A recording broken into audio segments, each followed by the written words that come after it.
Here we are in an old records office to blow the dust off the files on the Jack the Ripper suspects. This is the final episode of this series, where we'll try to answer the 135-year-old question that still plays on the minds of researchers and true crime enthusiasts all over the world. Who was the Whitechapel murderer?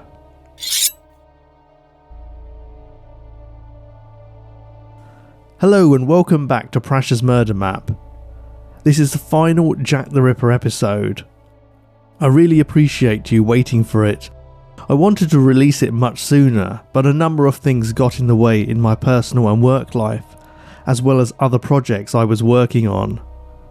Every time I looked at the case again, I kept finding more things that made me question my thoughts on each suspect, and I was never satisfied. I still don't have all the answers, but I'm confident that the information included here is now as accurate as it can be. So thank you so much for joining me on this terrifying journey through the East End of London in 1888. We have looked at the horrific murders of 7 women, including the 5 most well-known canonical victims, and en route we've imagined what Whitechapel and Spitalfields looked like back then, how the area might have smelt, and even the sounds you might have heard there. We've talked about the kinds of jobs people did, a bit about Victorian policing, poverty, workhouses and lodging houses. We've discussed the rising tension between Jews and non-Jews and the bubbling, fomenting anger and fear that authorities worried would spill over into civil unrest if Jack the Ripper remained at large. The killer almost seemed to be protected by supernatural forces, and despite the increased police presence on the streets and the vigilance of ordinary citizens, he came and went without detection, committing his heinous outbursts of violence under cover of shadow before disappearing, never to be seen again. When we consider who the Ripper might have been, we need to ask the question, why did he stop? We know that in most cases, serial killers only stop if they are incarcerated, die, or find a healthier outlet for their aberrant desires. Some people argue that the Whitechapel fiend continued to kill, citing examples like the Pinchin Street torso discovered in September 1889 and Frances Cole's, who was found under a railway arch with her throat cut in February 1891. If you're interested in finding more about them, please do check out those cases, but as most experts believe, the Ripper stopped after the Mary Jane Kelly murder. I won't cover the later murders that took place in the area. Some think that Jack the Ripper ended up in an asylum. Others believe he travelled overseas and continued to kill in other countries, while another suggestion is that after the debauched slaughter at Miller's Court, he'd simply reached the climax of his crazed thirst for blood and had nothing more left he wanted to achieve. Over the years, the pile of suspects put forward has grown into a mountain and includes by some counts more than 200 individuals, and some say there have been almost 500 people named over the last century. Most of these were based on minimal evidence, and many have been discounted, with some unusual suggestions ranging from George Chapman, who had a completely different MO of poisoning, to author Lewis Carroll and even the royal family, not to mention the Jill the Ripper theory of a female killer, a mad midwife or abortionist. There's no way we can cover them all, so I'll look at some of those who are generally considered the most serious possibilities. Can this mystery, now 135 years old, ever be solved? I'll let you decide. Don't forget, listen out in this episode for the voice talents of Peter Bleksley, author, broadcaster and former Scotland Yard detective, Ripperologist Carl Kopak, and Adam, host of the UK True Crime podcast. Peter is playing Detective Inspector Edmund Reid, Carl is playing Melvin Macnaghten, and Adam is playing a psychiatrist. Here's a quick recap of the canonical murders. Mary Ann Nichols, née Walker, a.k.a. Polly Nichols. 26th of August 1845 to 31st of August 1888. Estimated time of death 3:40 a.m. Place of death Bucks Row, in front of Brown's stable yard. Details of death: asphyxiated before throat was cut, severing the jugular vein and carotid artery. Multiple incisions to the abdomen, with intestines later discovered to be erupting from the abdominal wound. 2 small stabs to the private parts. A high-risk crime due to regular police beats, and a night watchman was on duty in nearby Winthrop Street. Annie Chapman, née Smith, a.k.a. Dark Annie. Born 25th of September 1840 or 1841, according to some sources. Died 8th of September 1888. Estimated time of death 5:15 a.m. to 5:30 a.m. Place of death backyard of 29 Hanbury Street, which housed 17 people. Details of death: asphyxiated before throat was cut, intestines lying above right shoulder. Uterus, vagina and 2/3 of the bladder were removed by the killer. 2 brass rings were presumably stolen by the killer. High-risk crime, as escape would have been difficult, as there was only one way in or out of the backyard, which was through the house. People were getting up for work at this time, and tenants' windows overlooked the yard. Elizabeth Stride, née Gustav's daughter, a.k.a. Long Liz. 27th of November 1843 to 30th of September 1888. Estimated time of death 12:45 a.m. to 1 a.m. Place of death Dutfield's Yard off Berners Street. Details of death: no evidence of suffocation. Victim's scarf was used to pull her backwards before her throat was cut. Unlike previous murders, there were no bruises about the face. High-risk crime: 28 people were at the International Working Men's Club, and there were regular police beats in the area. Dr. George Baxter Phillips confirmed that the weapon and method were different from the other victims. Catherine Eddowes, a.k.a. Kate Kelly. 14th of April 1842 to 30th of September 1888. Estimated time of death 1:35 a.m. to 1:45 a.m. Place of death dark corner of Mitre Square. Details of death: no evidence of suffocation.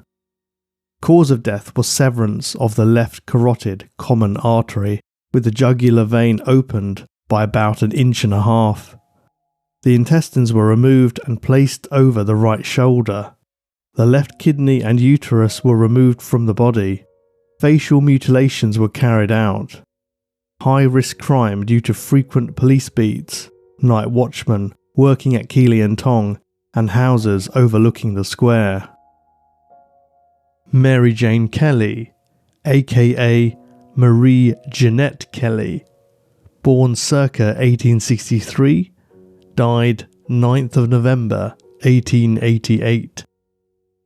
Estimated time of death 3:30 a.m. to 4 a.m. Place of death 13 Miller's Court, a single room in a quiet court off Dorset Street, one of the most dangerous roads in Whitechapel. Details of death: no evidence of suffocation. Cause of death was severance of the carotid artery. Facial mutilations were carried out. The heart was removed from body and never found. Intestines were placed on the right side of the body, and various other parts, such as breasts and liver, were positioned around her. Medium risk crime, as police did not customarily walk down this road, and the killer had more time in privacy to carry out his debauchery.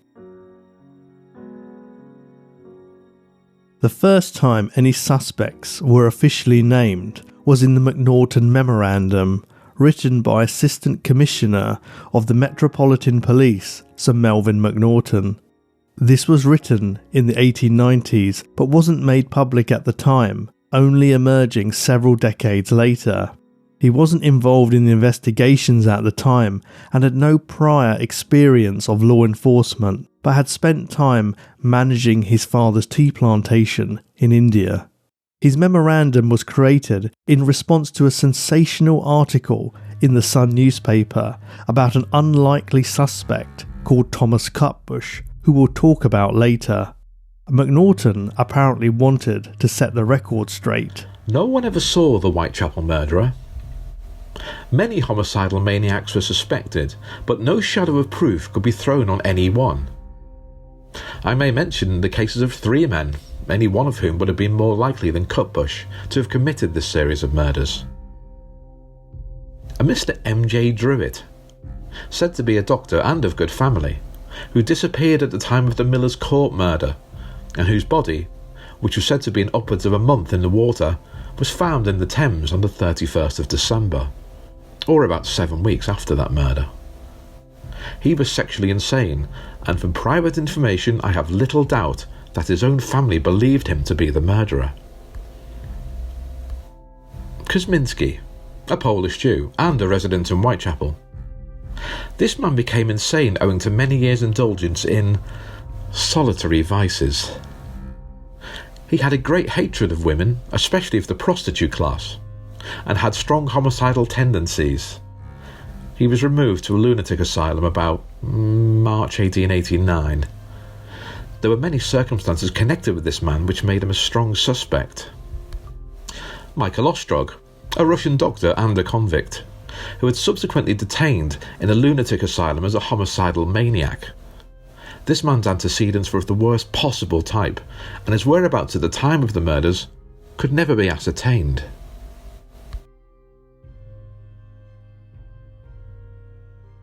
Let's take them one by one. Montague Druitt. Montague John Druitt, known as Monty, was not actually a doctor, as Macnaghten alleged, but the son of a surgeon. He was born on 15th of August 1857, the third child of 7, to a wealthy family who lived at Westfield House, a Victorian manor on a 6-acre estate in Dorset, southwest England. Monty's father and grandfather were both surgeons, while his older brother and uncle were solicitors. His mother Anne suffered from mental illness and moved from asylum to asylum in the last few years of her life before dying in December 1890 of melancholia and brain disease. Monty received a scholarship to Winchester College at the age of 12. He was an avid sportsman, taking part in track and field, rugby, cricket and handball.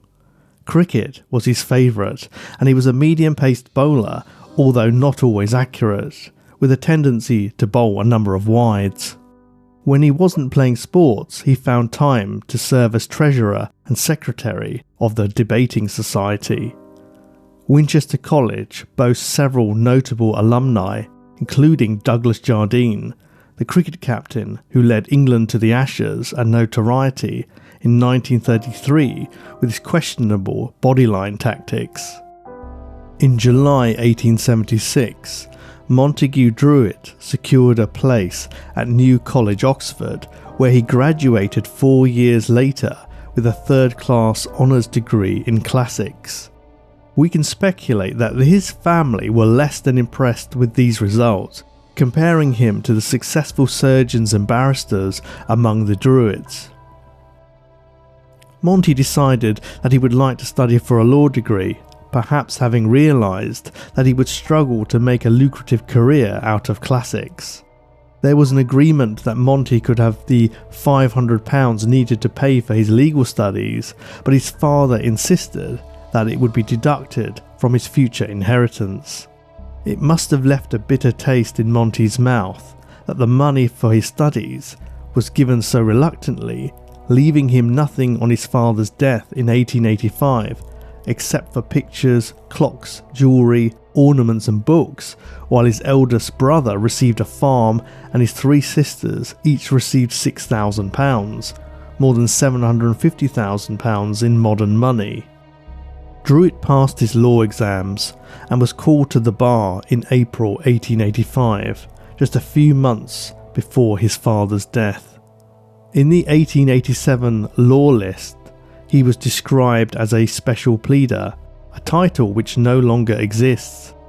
This involved working on behalf of a plaintiff to demonstrate how he or she had suffered due to a defendant's actions. Some people say he was a failed barrister, but this is untrue. His practice was successful enough that he could afford to pay for chambers at 9 King's Bench Walk, which cost £60 a year, £7,000 today, and he continued his work as a special pleader until his death. He supplemented his income by taking up an additional job as an assistant schoolmaster at a boarding school at 9 Elliot Place, Blackheath in South East London. This is popularly referred to as Valentine School, as it was run by a Mr. George Valentine. It catered for just 30 to 40 pupils between the ages of 9 and 17, with no more than 10 supporting staff and 2 or 3 other schoolmasters. Monty covered nighttime duties, for which he was paid £200 a year, less board and lodging, which was an above average wage for a schoolmaster at the time, but we don't know what his duties entailed. He lived at Elliot Place but spent his days at his King's Bench Walk chambers, returning to the school each evening. On Friday, 30th of November 1888, Druitt was dismissed from the school. His brother William said that it was for a serious offence, but no one knows any further details, although some have suggested that he was gay or had been caught molesting pupils. There's no evidence for this at all, but it must have been something that concerned Valentine enough to remove Druitt from his job after 8 years of service. If there had been any suggestion of Druitt being gay, this alone would have been enough to warrant his dismissal in an era of intolerance and prejudice. He would have been ostracised from society, and if the news got out, he would have risked losing his chambers, his clients, and his cricketing connections. Nobody knows what Druitt's movements were after his dismissal, until his body was found floating in the Thames near the Thornycroft shipyard on 31st of December 1888, having been in the river for 3 or 4 weeks. He left a very brief suicide note in his room at Elliot Place, which read, "Since Friday, I felt I was going to be like Mother, and the best thing for me was to die." This reference to Friday almost certainly refers to the day he lost his job at the school, and alluded to his mother's mental illness, which had begun just a few months earlier. The following items were found on Monty's body: 4 large stones in each pocket, £2, 17 shillings, 2 pence cash, a cheque for £50 and another for £16, probably for any due wages or a severance payment from the school, silver watch on a gold chain, pair of kid gloves, white handkerchief, first-class half-season rail ticket from Blackheath to London, a second-half return ticket from Hammersmith to Charing Cross, dated 1st December 1888.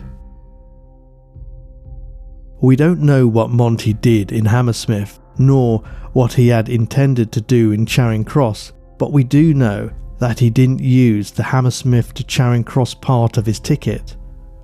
Some question why he bought a return ticket if he was planning to end his life, but he could have been operating on autopilot, mindlessly going through the motions as he made his final journey. His mother's mental breakdown shortly before the first of the Jack the Ripper murders is cited as a potential trigger for Druitt to commence a string of killings, and that his deteriorating mental state and strange behaviour led to the loss of his job and his subsequent demise shortly after the murder of Mary Jane Kelly. Melvin Macnaghten apparently suspected him for these reasons, but also claimed that Druitt's own family believed him to be guilty.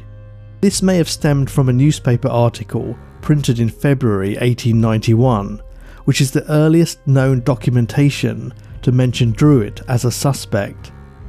The Bristol Times and Mirror published a story from West Dorset MP Henry Farquharson. Farquharson was the same age as Monty and lived just a few miles from the Druitt family home, so they could have known each other. The article read, "I give a curious story for what it is worth. There is a West of England member who in private declares that he has solved the mystery of Jack the Ripper. His theory, and he repeats it with so much emphasis that it might almost be called his doctrine, is that Jack the Ripper committed suicide on the night of his last murder. I can't give details for fear of a libel action, but the story is so circumstantial that a good many people believe it. He states that a man with blood-stained clothes committed suicide on the night of the last murder, and he asserts that the man was the son of a surgeon who suffered from homicidal mania." Although the suspect is not named, it is believed that this article referred to Monty due to the mention of suicide and his being the son of a surgeon. The timing of his death is inaccurate though, as Mary Jane Kelly was killed on 9th of November and Druitt didn't die until the beginning of December. It has been attested by some sources that there exists a more detailed account of Druitt as a suspect, held by Macnaghten's daughter Christabel, the Dowager Lady Aberconway. This version is reportedly a draft of the 1894 memo which listed Macnaghten's three favoured suspects, Druitt, Kosminski and Ostrog. The story goes that Lady Aberconway showed this draft to author and broadcaster Dan Farson in 1959, who was making a Ripper documentary. In the official police memo, Macnaghten expressed no opinion on which of the three suspects was more likely than the others, but in the Aberconway version, he allegedly wrote, "I enumerate the cases of three men against whom police held very reasonable suspicion: Druitt, Kosminski, and Ostrog. Personally, after much careful and deliberate consideration, I am inclined to exonerate the last two, but I have always held strong opinions regarding the number one, and the more I think the matter over, the stronger do those opinions become. The truth, however, will never be known, and did indeed at one time lie at the bottom of the Thames, if my conjectures be correct." This matches a statement from Macnaghten's 1914 memoirs, Days of My Years, declaring that Jack the Ripper had died on or about 10th of November 1888 after his brain gave way altogether and he committed suicide. We cannot track down and confirm Macnaghten's sources, as he reported in a Daily Mail interview in 1913 that he had destroyed all his documents and there was no longer any record of the information that had come into his possession. Others deemed Druitt a good candidate for the Whitechapel fiend because he was well educated and able to speak articulately, so he conformed to the picture of an organised killer. Although not a doctor himself, the presence of surgeons in the family may have allowed him access to knives or anatomical knowledge gleaned from medical books.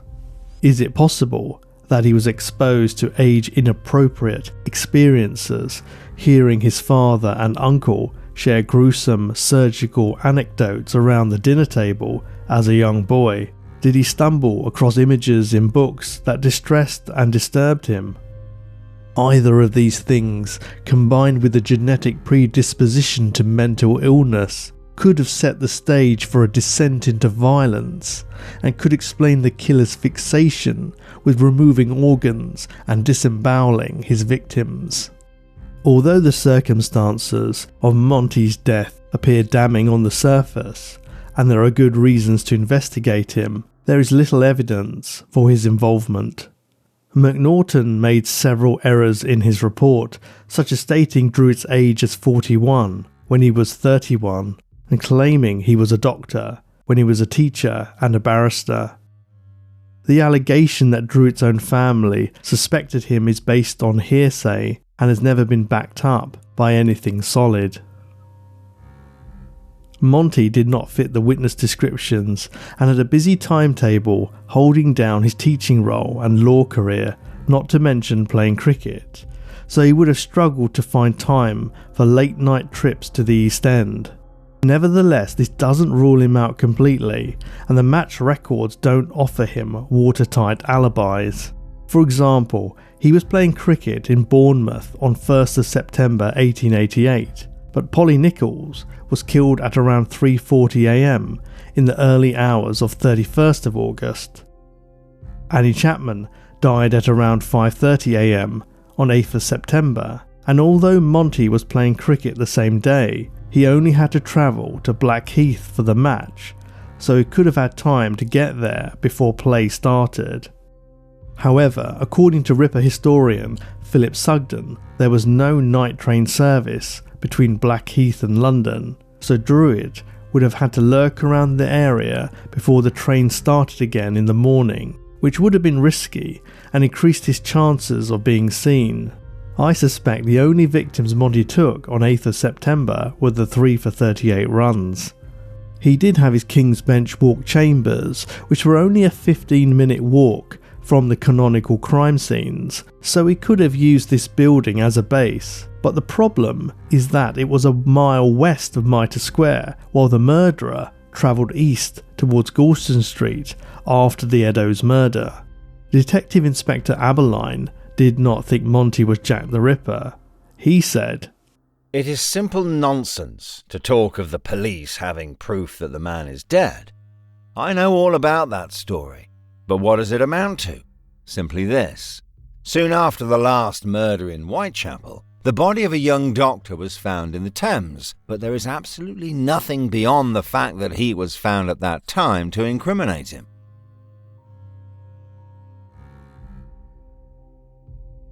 We can see from this statement that Abberline made the same error as Macnaghten, describing Druitt as a doctor. This suggests he was only ever a minor character of interest, and nobody investigated him closely enough to correctly establish his profession. Macnaghten had written that Druitt was sexually insane, which is a point worth exploring. In the Victorian era, being gay was considered ample justification for describing someone in this way. If he was homosexual, this would almost completely exonerate him, as it would be extremely unusual for a gay man to kill women. Heterosexual male serial killers target women virtually without exception, while homosexual killers like Jeffrey Dahmer prey on men. Or, and this is purely conjecture on my part, is it conceivable that Druitt suffered from gender dysphoria, like serial killer Paul Denyer? It transpired that Denyer, who was born male, had never felt at ease with his biological sex, and he admitted that he killed women because he wanted to destroy the part of himself that he did not understand or accept. He transitioned while in prison, and now lives as a woman. Could this be what was meant by Druitt being sexually insane? Is this why the mutilations of the Ripper victims focused on removing female organs?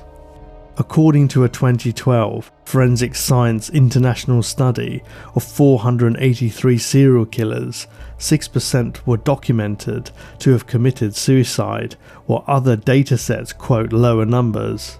When killers do take their own lives, statistics show that they generally do so in prison, and are more likely to be mass murderers and to have grown up in dysfunctional homes. Being found to be gay or to not fit into the Victorian stereotype of masculinity could have been enough to drive Monty to suicide, as attitudes to both at the time would have made his personal and professional life unbearable. It is more likely that this, along with his mother's recent incarceration in an asylum and then his dismissal from the school, were what pushed him into taking his own life. Monty's aunt had also attempted suicide, and one of his sisters had jumped to her death from an attic window. So we know that the Druitt family suffered from mental health issues. At the inquest, the jury returned a verdict of drowning whilst of unsound mind. Monty was buried at Wimborne Cemetery with only his immediate family and 2 close family friends in attendance. He left a considerable estate valued at £2,600, around $345,000 today. Some have propounded that he did not kill himself and was murdered by his family, either to gain wealth by making their mother's inheritance go further when she died, or because they genuinely believed he was the Ripper and didn't want shame to be brought on the family.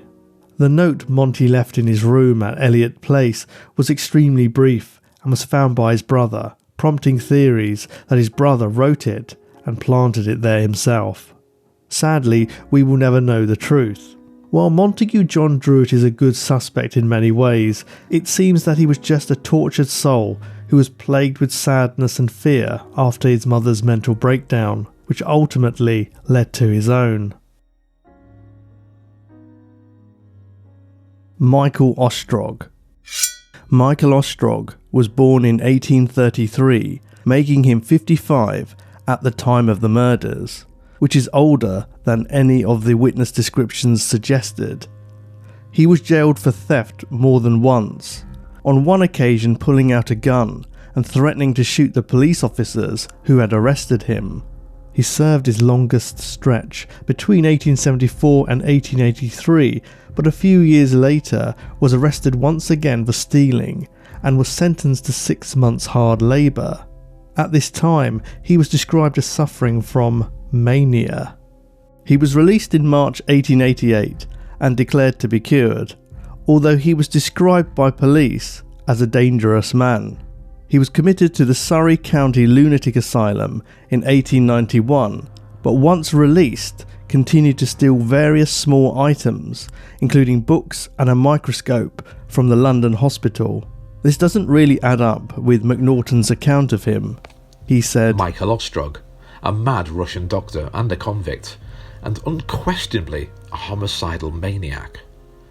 This man was said to have been habitually cruel to women, and for a long time was known to have carried about with him surgical knives and other instruments. His whereabouts at the time of the Whitechapel murders could never be satisfactorily accounted for. There doesn't seem to be any evidence that he was a doctor at all, Russian, Polish or otherwise, as nobody was sure where he came from, and he was described as being around 6 foot, far taller than any of the men seen by witnesses near the scenes of the crimes. Aaron Kosminski. Aaron Mordecai Kosminski was born on 11th of September 1865 and was 23 at the time of the killings. He was a Polish-born immigrant who arrived in London around 1880 or 1881. As an interesting aside, although the area in the western part of Russia, near the German border where he was born, would become known as Poland after the First World War, it did not yet exist as a country. His father, Abram Joseph Kosminski, was a tailor, but we know very little about Aaron's early life. He had 2 older brothers, Isaac and Wolf, and 4 sisters. It is believed that the family came to England to escape the vilification and scapegoating of Jews in Russia, known as the pogroms. We don't know for sure which year Aaron arrived in London, but the evidence points to him being a teenager when he came, by which point his father had died. His brothers had come to London a few years earlier. Isaac became a tailor like his father and is believed to have gone by the more anglicised surname, Abrahams. The The family moved around the East End frequently and had numerous addresses over the years. At the time of the murders, Aaron lived with his brother Isaac. His medical records noted that he was a hairdresser by occupation but had not worked for many years. In 1889, he was summoned to court and fined for having an unmuzzled dog on a public thoroughfare. He denied ownership of the dog and refused to pay the fine on the Sabbath, but subsequently paid on the following Monday.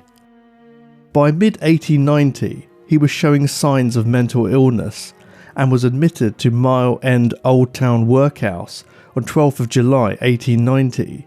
The reason given was 2 years insane.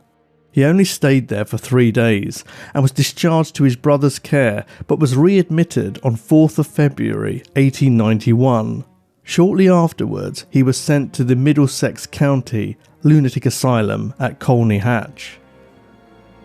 Understanding of mental health in those days was extremely limited.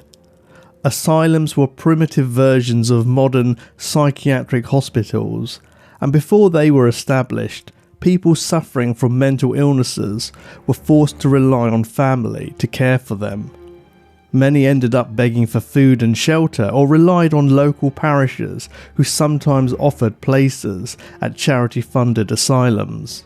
Others who were not so fortunate ended up in workhouses or prisons. In the late 1700s and early 1800s, conditions in asylums were punitive, unsanitary and inhumane, with patients spending much of their time in uncomfortable restraints and being subjected to attempts to cure them.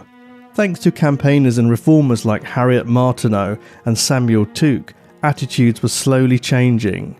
Although asylums still left a lot to be desired and would horrify us today, they were better than they once had been, and patients could expect a little more freedom, in some cases being given therapeutic jobs like helping with garden work or cooking.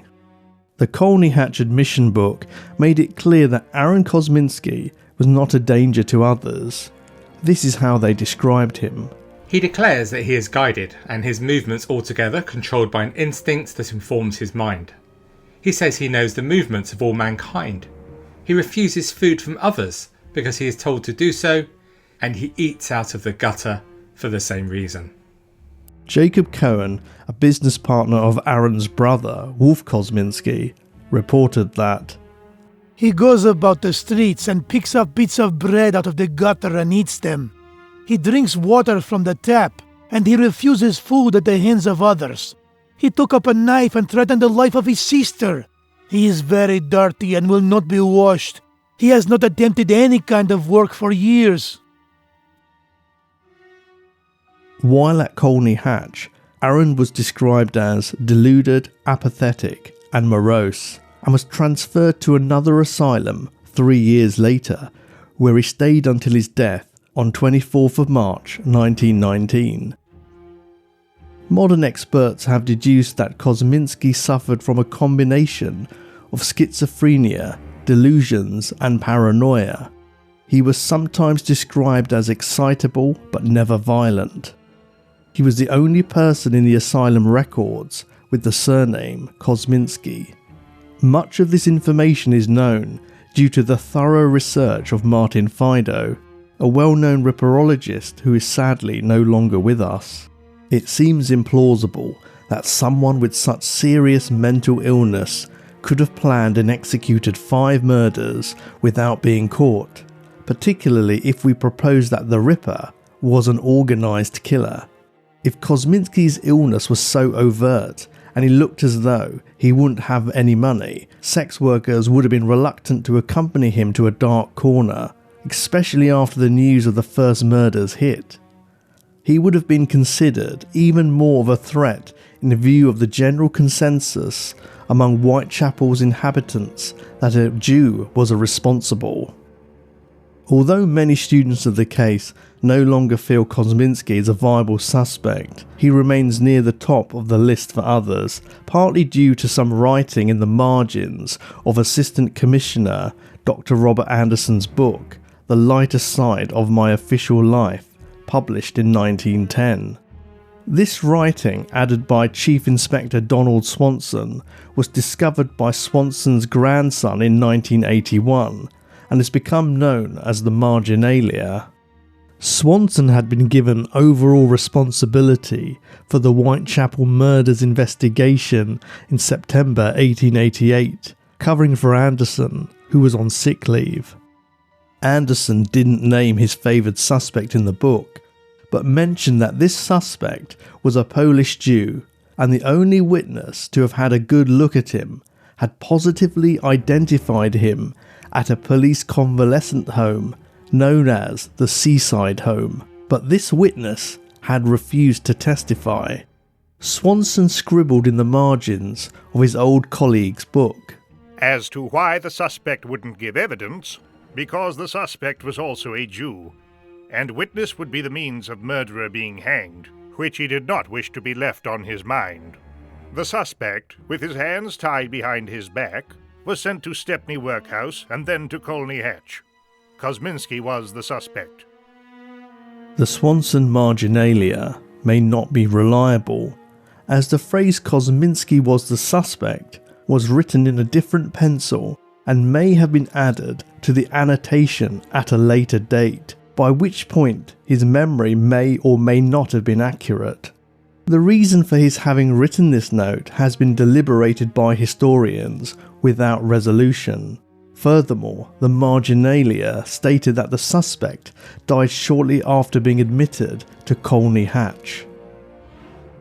Aaron Kosminski, however, was eventually transferred to Leavesden Asylum and didn't die until 1919. We can't excuse this as faulty memory because Swanson had said the Ripper was dead in a Pall Mall Gazette article in May 1895, so he was convinced of it even then. Macnaghten also made an error in his memorandum, as he wrote that Kosminski was transferred to a lunatic asylum in March 1889, although he went to Colney Hatch in February 1891. Dates and inaccuracies aside, Swanson may have believed Kosminski was the suspect due to a lack of understanding around mental health.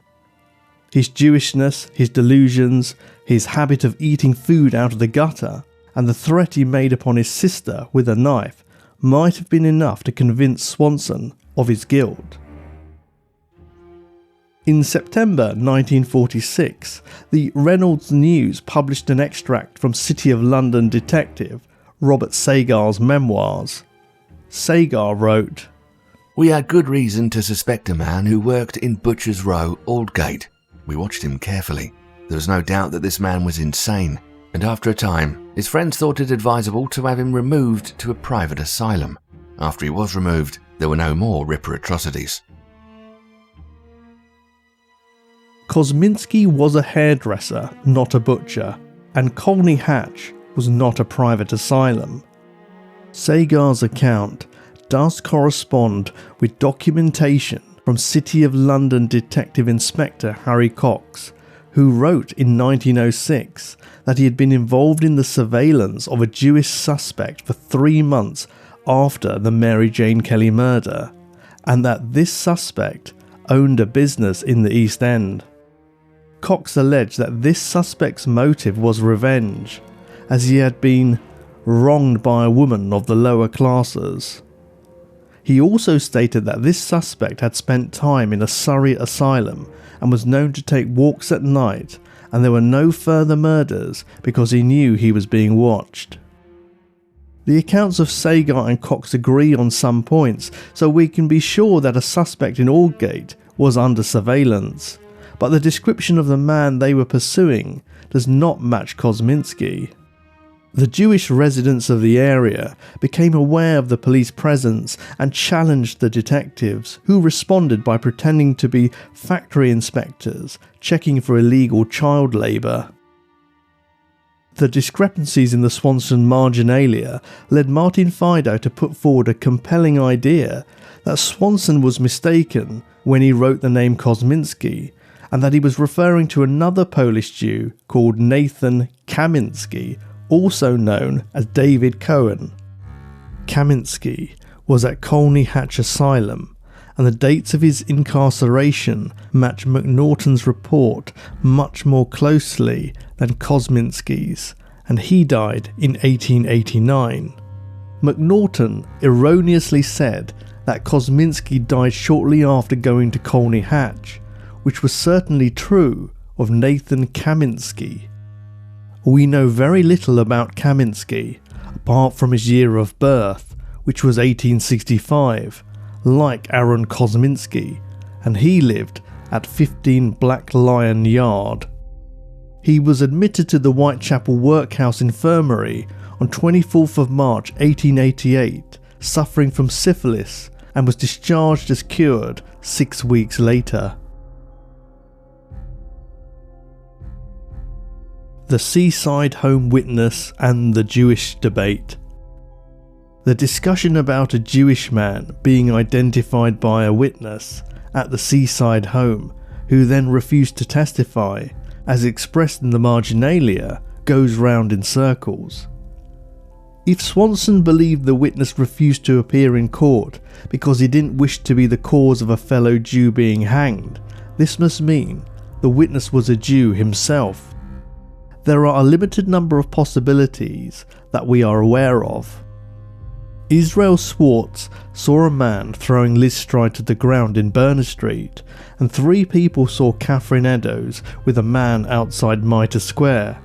One of the 3, Harry Harris, saw so little that he was not even called to the inquest.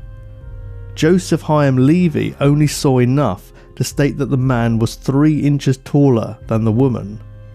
Joseph Lavender provided a little more detail, but was adamant that he wouldn't recognise the man again, so it wouldn't make sense for any of the 3 to be the witness.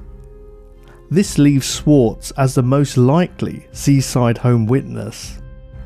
Incidentally, it's unclear why the witness was taken to a police convalescent home to make the identification, and to date nobody has been able to track down this home or confirm its existence.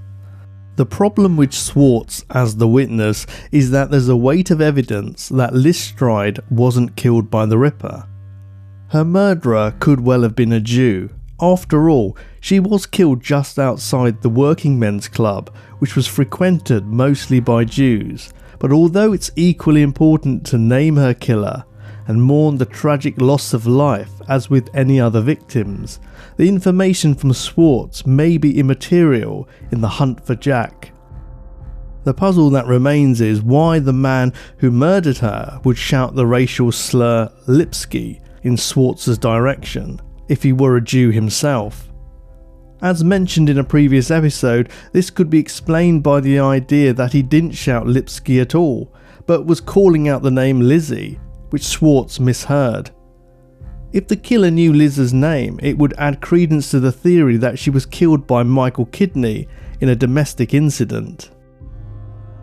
In his marginalia, Chief Inspector Swanson names Kosminski as the suspect, who had been identified at the Seaside Home, but we know that after this, Kosminski was discharged from the Mile End Old Town Workhouse to the home of his brother Isaac.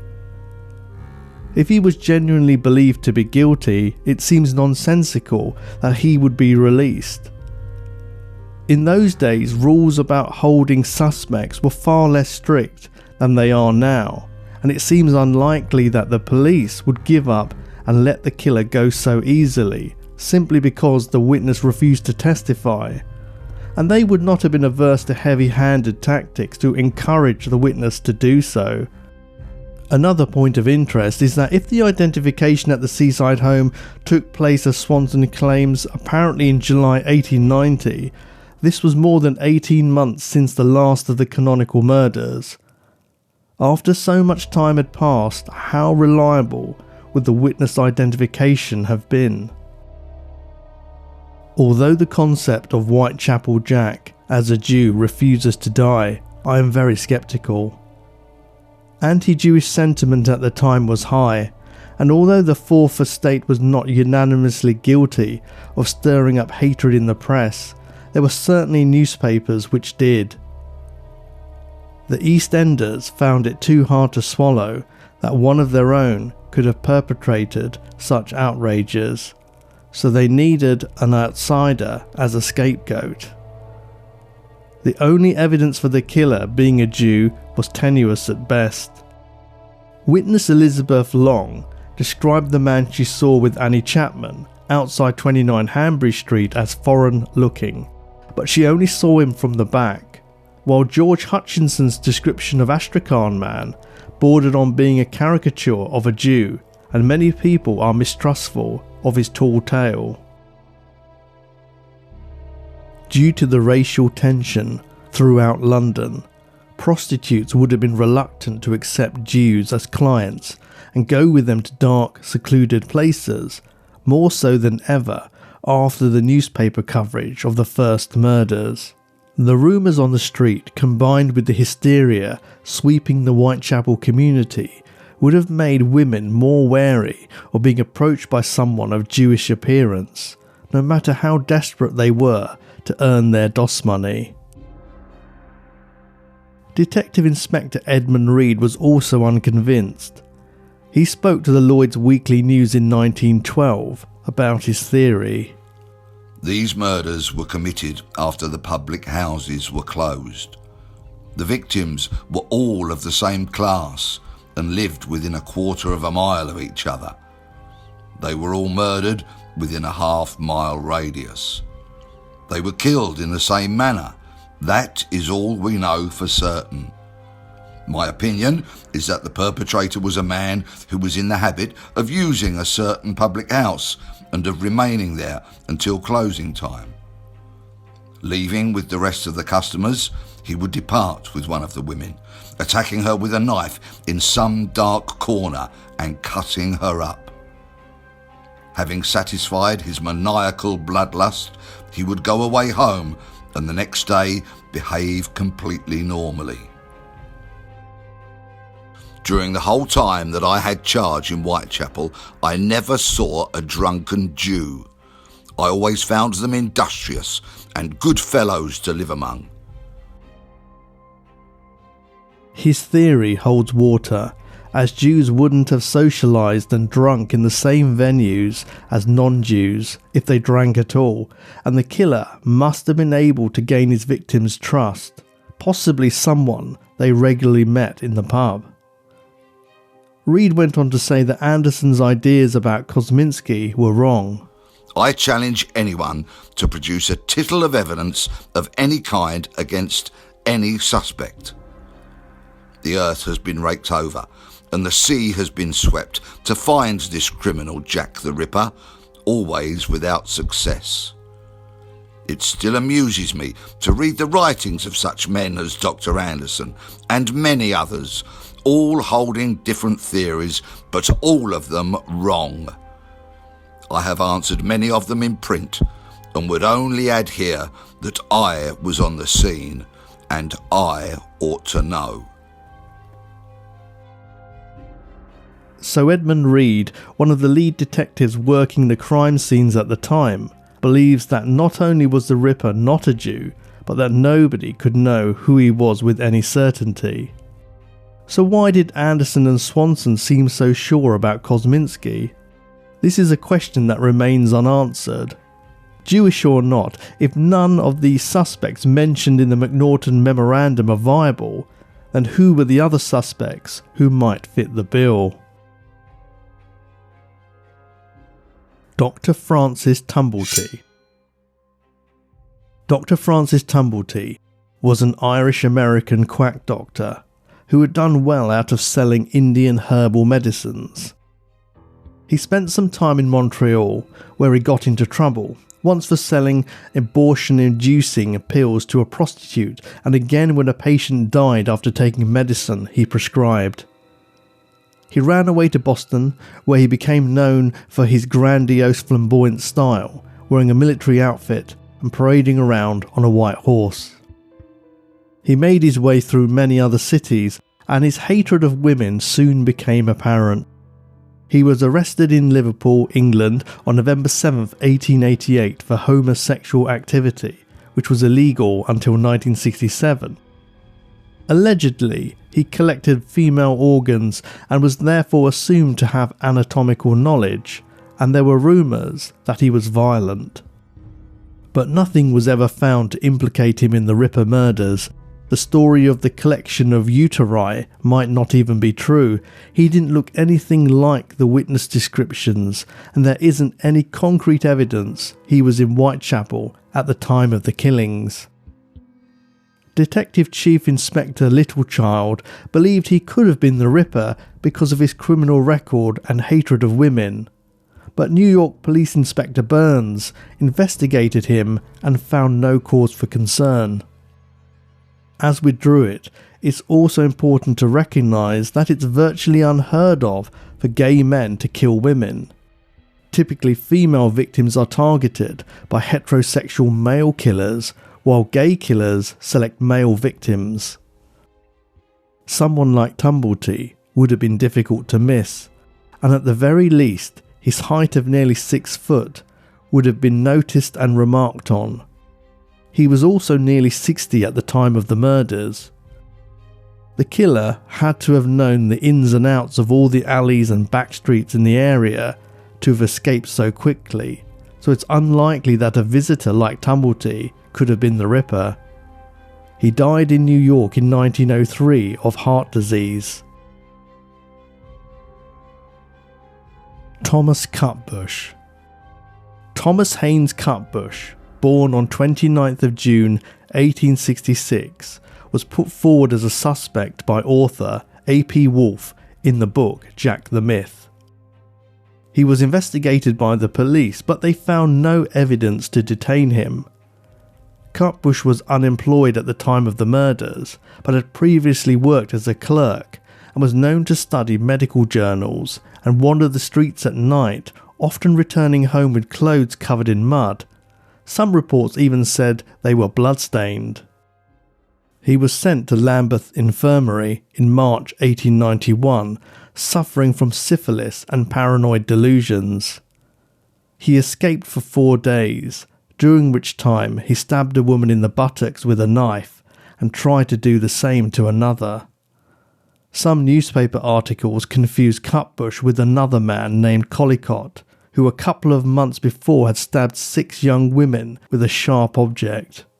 Cutbush ended up in Broadmoor, where he remained until his death in 1903. At the time of the murders, he lived in Kennington, 3 miles from Whitechapel, and would probably have looked out of place if he'd been prowling the East End streets at night.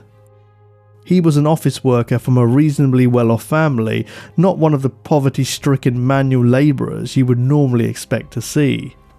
For this reason, he wasn't the sort of person who could have blended in easily and disappeared after the killings. Intriguingly, some theorists argue that the reason Macnaghten wrote his memorandum in rebuttal to the Sun newspaper's remarks about Cutbush was because Cutbush's uncle was a police superintendent who wanted to protect his nephew.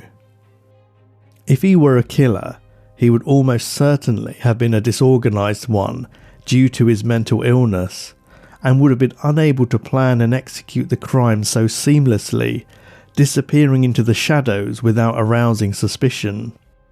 It would also be out of character for a serial killer to de-escalate from such brutal violence and plundering organs to being satisfied with stabbing women in the bottom with a harmless toy dagger.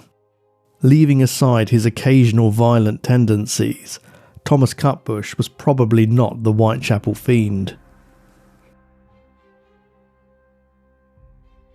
Joseph Barnett. Joseph Joe Barnett, Mary Jane Kelly's boyfriend, has fallen under the finger of suspicion in recent years, first put forward by writers Mark Andrews in 1977, then Bruce Paley in 1995. Joe was born in Whitechapel in May 1858 to Irish immigrant parents. His father died when he was just 3 years old, and nothing is known about his mother. He was 30 at the time of the murders and was 5 foot 7 inches, with a medium build, fair complexion, a moustache and blue eyes, so he closely resembled Joseph Lavender's eyewitness account of the man talking to Catherine Eddowes near Mitre Square shortly before her death. Just a month before Polly Nichols was killed in Bucks Row, Barnett lost his fish porter's licence for reasons unknown, which some people contend was a trigger for the violence. Bruce Paley researched this for his book on the subject and found that some of the infractions that could lead to a fish porter losing his licence included swearing or stealing. We only have Barnett's word for the fact that the key to 13 Miller's Court had recently gone missing. Could he have secretly kept it and used it to access the room, locking the door from the outside when he left after the bloody frenzy? On the other hand, if he was the murderer, he wouldn't even have needed the key, as he would have known that all he had to do was reach in through the hole in the window to latch or unlatch the door. Anybody could have observed Mary Jane Kelly opening the door this way, including the clients she brought home. Barnett and Kelly had an explosive argument shortly before her death because he was unhappy about her turning to sex work and allowing her fellow prostitutes to share her room. Could this have been a motive for murder? He visited her just a few hours before her death, although according to him, the visit ended on friendly terms. Due to his relationship with Kelly, it is possible that he knew some of the other Ripper victims, as he had previously lived in some of the same roads as they did.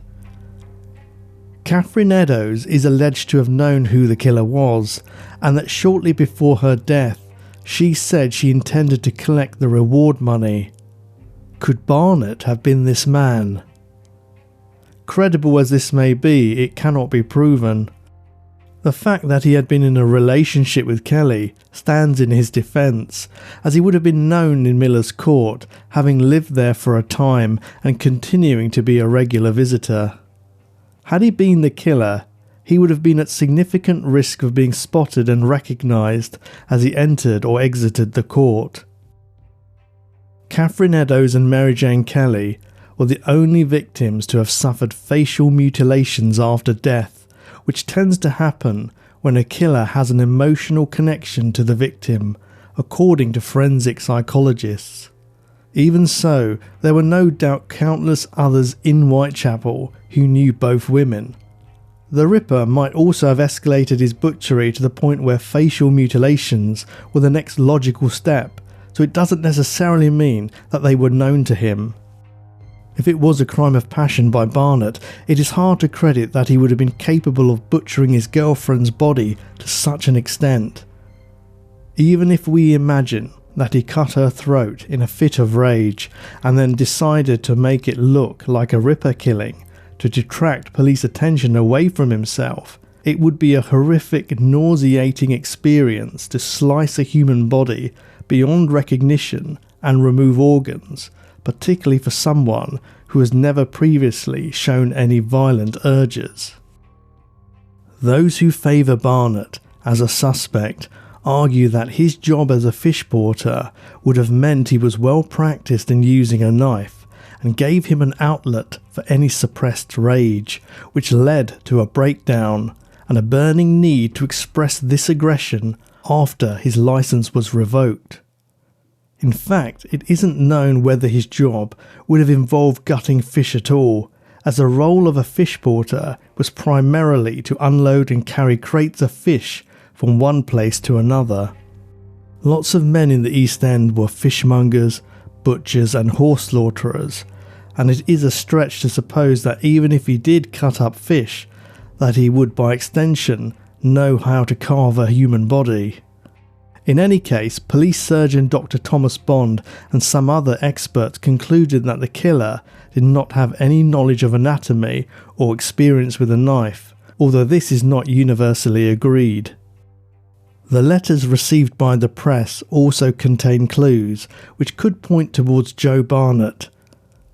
For example, the Dear Boss letter contained the line, "I saved some of the proper red stuff in a ginger beer bottle over the last job to write with, but it went thick like glue.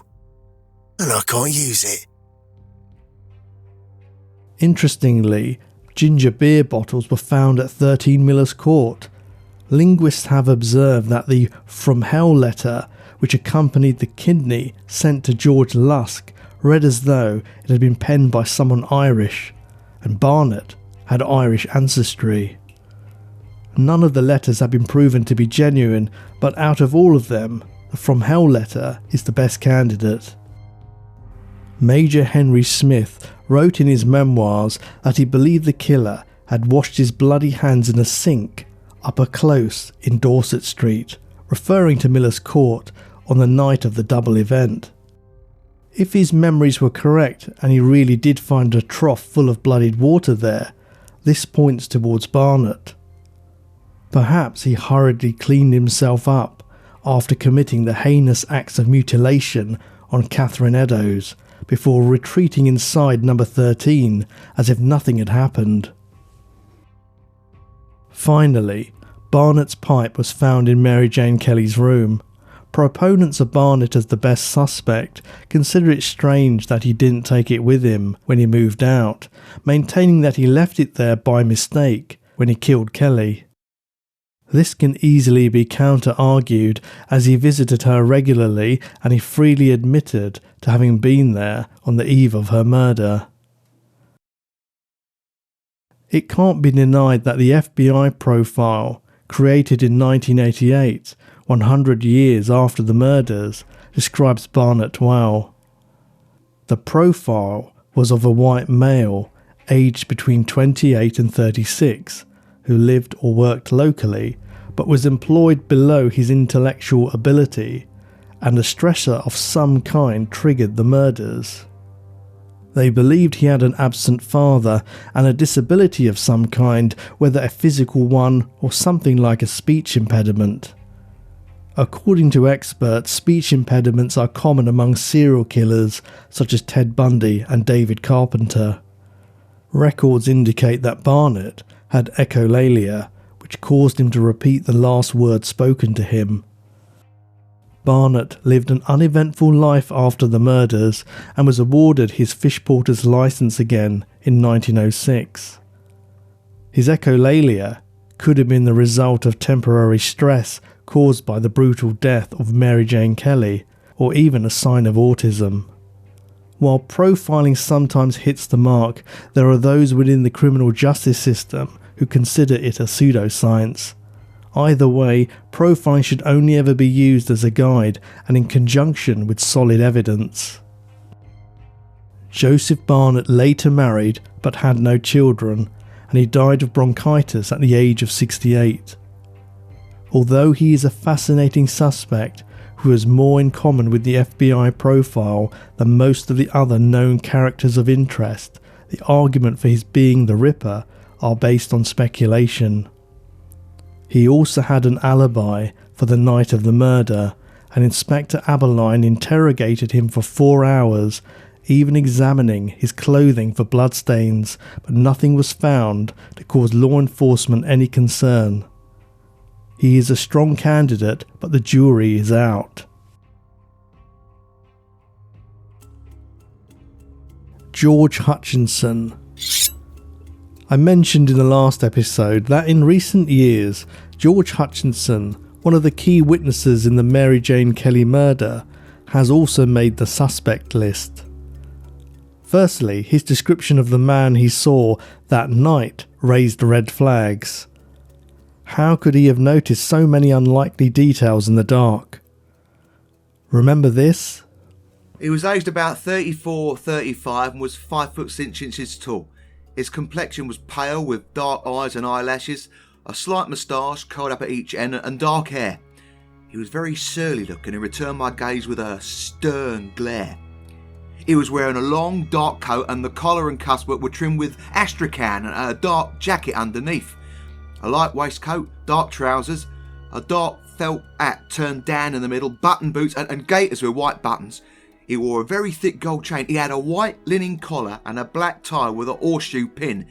He was a respectable appearance, but shabby genteel, I should say. He walked very sharp and was of Jewish appearance.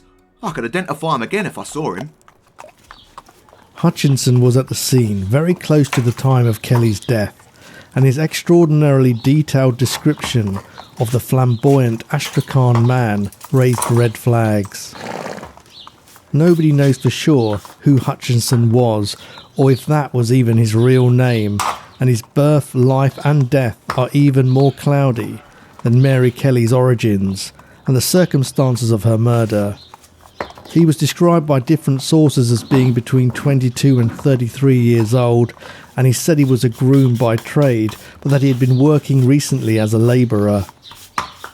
A groom's status in Victorian England was higher than that of a typical labourer or dock worker, and someone seeking work as a groom might have been asked for a letter of recommendation from a gentleman. According to job advertisements from newspapers of the time, the ideal groom was respectable, good-tempered and able to ride horses. They were usually hired by people rich enough to ride for pleasure and wanted to present their animals well, so it was not a role that would have been in demand in Whitechapel. There were 50,000 horses in London, but those in the East End would have been owned by folk like Louis Deemschutz, the man who discovered Lestride's body at Dutfield's Yard. He would have had neither the money nor the inclination to hire a full-time groom to look after his horse, and would either have brushed it himself, not brushed it at all, or hired a young boy to do it sometimes for a coin or two.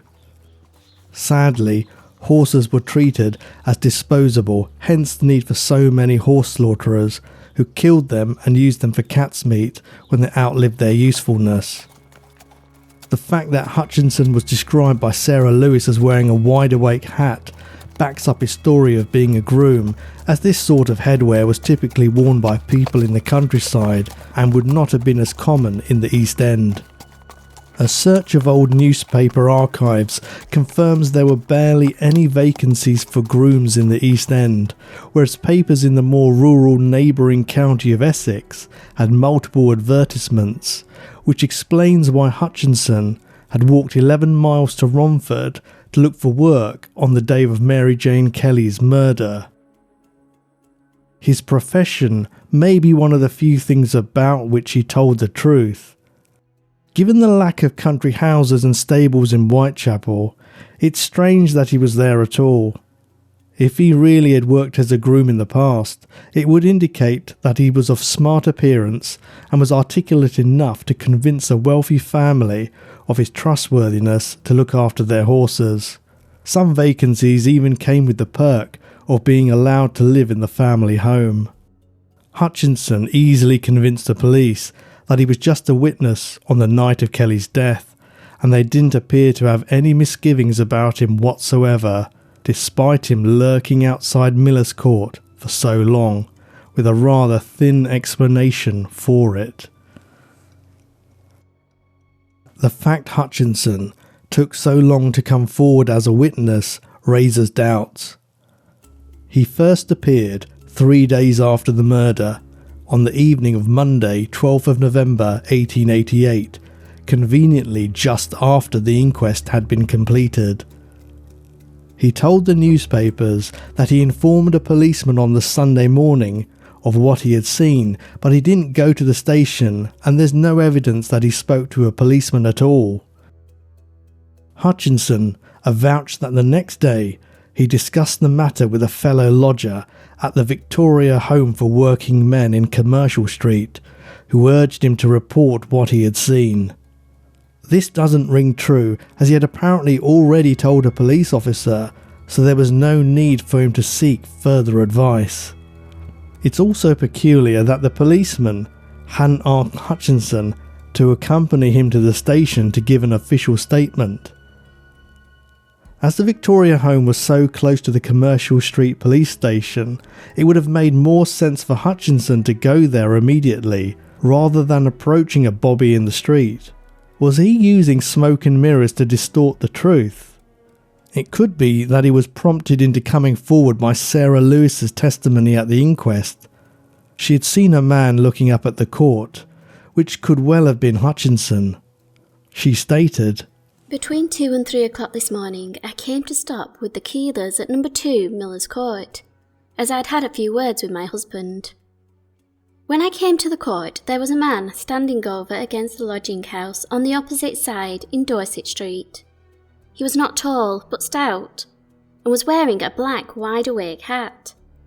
Shortly before 4 o'clock I heard a scream, like that of a young woman, and seemed not to be far away. She screamed out, "Murder!" I only heard it once. I did not look out the window. I did not know the deceased.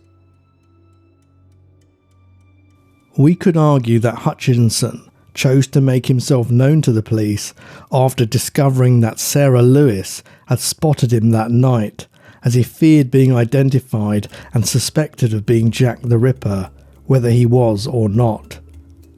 This could also explain the extraordinary appearance of the Astrakhan man he swore to have seen. Could he have created a vivid, overtly Jewish character to detract attention away from himself and in a direction that he thought would be readily believed? Hutchinson spoke to the Pall Mall Gazette on 13th of November 1888, just a day after giving Inspector Abberline his original description of the man he saw. In the space of a day, he somehow generated additional memories, as the slight moustache he initially reported had now become a dark one.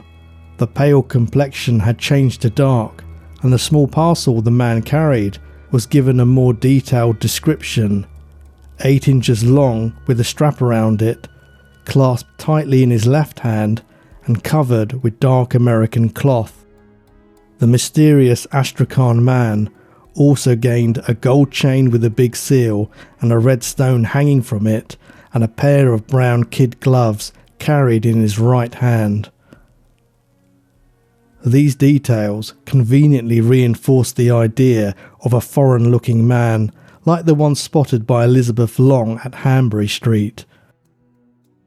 Let's not forget the red handkerchief that appeared in Hutchinson's original description, an intriguing inclusion, as Joseph Lavender had described the man he saw with Catherine Eddowes near Church Passage as having worn a red handkerchief around his neck. It sounds as though Hutchinson was cobbling together pieces of different witness descriptions and mixing them with his own imagination to create an elaborate picture. On the matter of the red handkerchief, it is noteworthy that this detail was concealed at Catherine Eddowes' inquest, and it never appeared in the newspapers, although a note was printed in the article stating that certain information had deliberately been withheld. Could Hutchinson have been the man wearing the red neckerchief on the night of 30th of September 1888?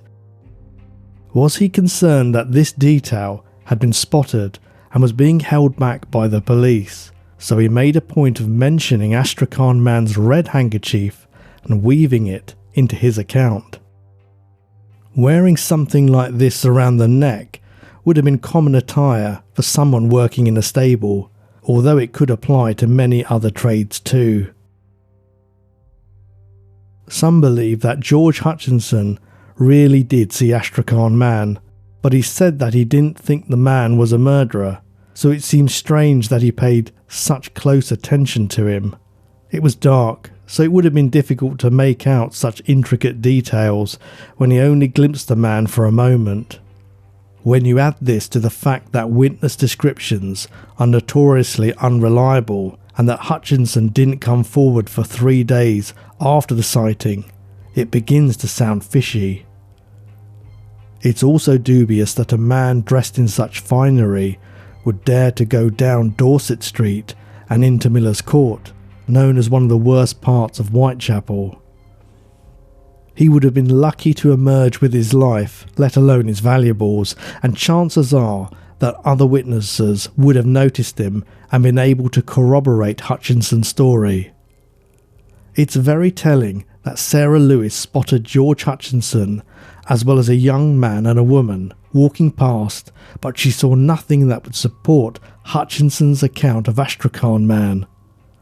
The mention of a horseshoe pin, spats and gaiters are intriguing additions that may give us a look into his mind. A horseshoe pin is something that might spring easily to the thoughts of someone who has worked as a groom, and the idea of spats and gaiters could have come from the memory of a landowner, rector, or middle-class gentleman for whom he had worked in the past in Essex. It's coincidental that such details were present in the unidentified man's dress, details which could reasonably have sprung to Hutchinson's mind had he been asked to invent a person based on his past encounters. His own choice of hat is also a potential clue. The wide-awake hat, typical of the countryside, would have stood out in Whitechapel. Hutchinson announced in an interview with the Pall Mall Gazette that he saw Astrakhan Man again on Sunday 11th of November in Petticoat Lane, the day before he offered his statement to the police. Yet this apparent sighting was not recorded in the police report of Monday 12th of November. He also remarked that the man he saw lived in the neighbourhood, but this is paradoxical, as he maintained that he didn't know the man and that he stood out because his clothing was too rich for the area. He can't have it both ways. If the man did live in the area, it's odd that he had never been seen before or since by anyone else. Another aspect of Hutchinson's story that cannot be verified is his relationship with Mary Jane Kelly. He disclosed that he had known her for about 3 years and that he sometimes gave her a shilling, which was a lot of money, to give a casual acquaintance. If he genuinely did give her such sums of money, it would hint at a closer relationship, but as far as we know, none of Kelly's other friends or neighbours ever mentioned him. This has led some people to surmise that Hutchinson was in fact Joseph Fleming, Kelly's ex-boyfriend, but although this would be a neat explanation, there is zero evidence for it. George Hutchinson mentioned he saw no policeman in Dorset Street on the night of the murder, which confirms what we've already heard about the force's reluctance to enter such a dangerous place. The very fact he noticed the absence of the law is thought-provoking. Jack the Ripper must have known it too, hence his choice of Miller's Court for his final bloodbath. After all, life was becoming very difficult for him with the increased police presence on the streets. Could George Hutchinson and Jack the Ripper have been one and the same? If so, it was a risky strategy to wait outside the court for so long, taking the chance of being seen, but perhaps his desire to kill inside a private room outweighed his caution. The main problem with Hutchinson as the Ripper is that it would have been unlikely, but not impossible, for his comings and goings to have gone unnoticed at the Victoria home. How could he have washed blood from his clothes without attracting attention? And what did he do with the organs he plundered? As far as we know, the police never checked up on his story, as they believed he was just a witness, so we only have Hutchinson's word for it that he was living in a lodging house. We should also remember at this point that Major Henry Smith, City Police Commissioner, claimed to have found a bloody trough of water in Miller's Court after the murder of Catherine Eddowes, so it's conceivable that the killer found ways and means of cleaning himself up enough to escape notice. Hutchinson's reasons for loitering outside Miller's Court in the rain have been debated by theorists over the years, and the arguments go round in circles. Some say that his original story was plausible, and that he was unable to access the Victoria working men's home because he had returned late from Essex after the doors closed for the night. He could genuinely have known Kelly, even casually, and was waiting in the hope she would let him sleep on her floor after her clients had left. He told Inspector Abberline that he was keeping watch because the man he saw looked too well dressed for the area, but what exactly he was keeping watch for wasn't explained, and this contradicts his later statement that he saw the man in Petticoat Lane and that he lived locally. It's been speculated that he was waiting for Astrakhan Man to emerge from Mary Kelly's room with the intent to rob him, but this theory is predicated on Astrakhan Man existing in the first place. It's worth noting Hutchinson's intrepid nature. He was happy enough to skulk around Dorset Street in the early hours of the morning, but Charles Booth's poverty map graded the area as vicious semi-criminal, and we've heard many times that even law enforcement were too scared to intervene. From his own statement, we know he was dawdling there for at least 45 minutes, and he boldly stooped down to stare into the face of Astrakhan Man. His actions don't sound like those of a cautious or nervous person when compared to Robert Paul, who admitted that when he had seen Charles Lechmere in Bucks Row, he immediately feared being robbed. Bucks Row, although dangerous enough, was not considered as bad as Dorset Street. This provides us with a striking insight into Hutchinson's character, if we combine it with the fact that more than one newspaper described him as having a military bearing. Whether or not he had been in the military, this indicates that he was probably standing up straight and proud rather than shrinking away into a corner. Having been in the army is a common trait of modern organised serial killers, and studies have shown that as many as 2/3 of organised killers had military training. Clearly this doesn't apply to every murderer, but there are many notable examples, including Charles Whitman, Dean Corll and Gary Ridgway. Could Hutchinson have worked as a groom in the army, looking after cavalrymen's horses? This is of course conjecture.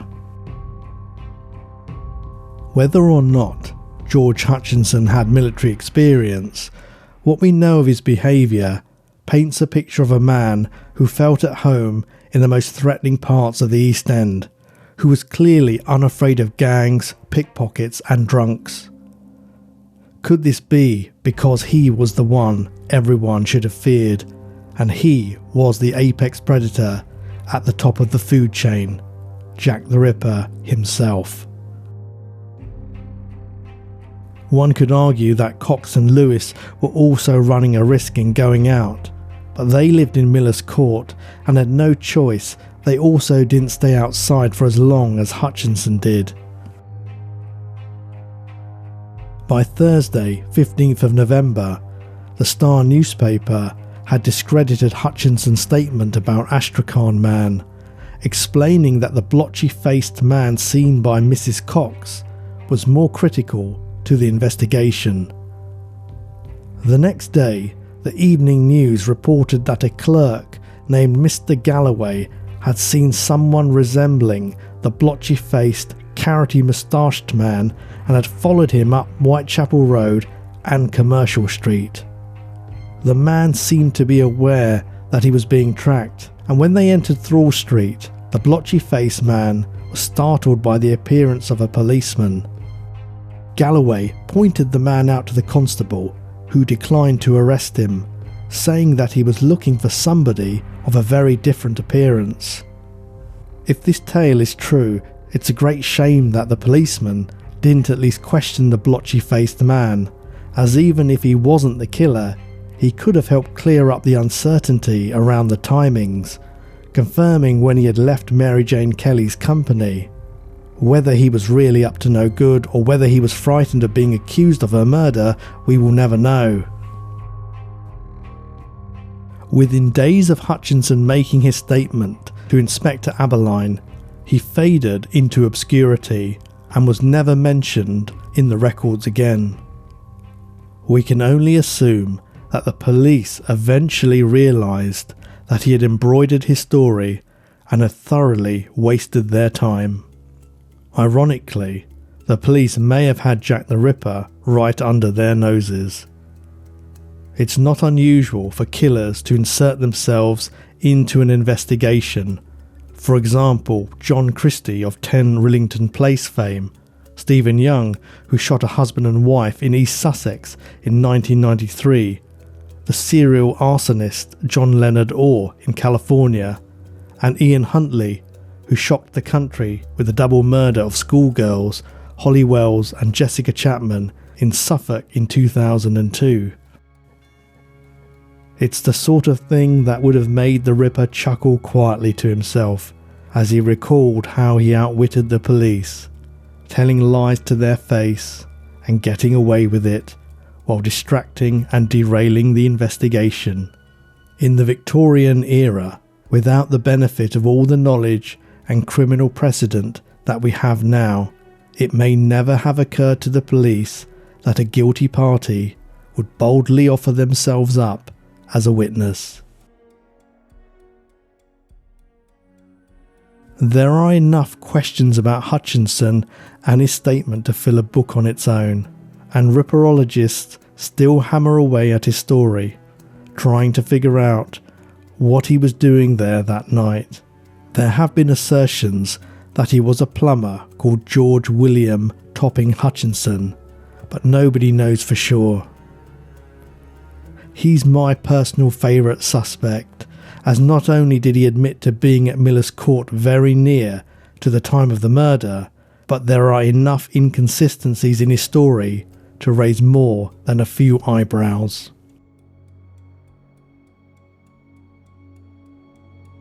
Charles Lechmere.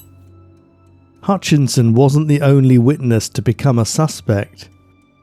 You might remember Charles Cross, whose name was really Charles Lechmere, the carman who first found the body of Polly Nichols in Bucks Row on 31st of August 1888. Could he have been Whitechapel Jack himself? Some people are adamant that he was, but he's only emerged as a suspect relatively recently.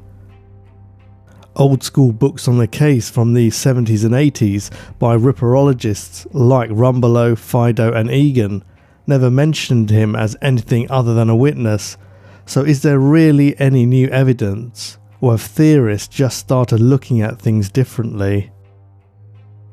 On hearing the approaching footsteps of fellow carman Robert Paul, he might have cut short his fiendish work and pretended to have innocently stumbled across the corpse moments before.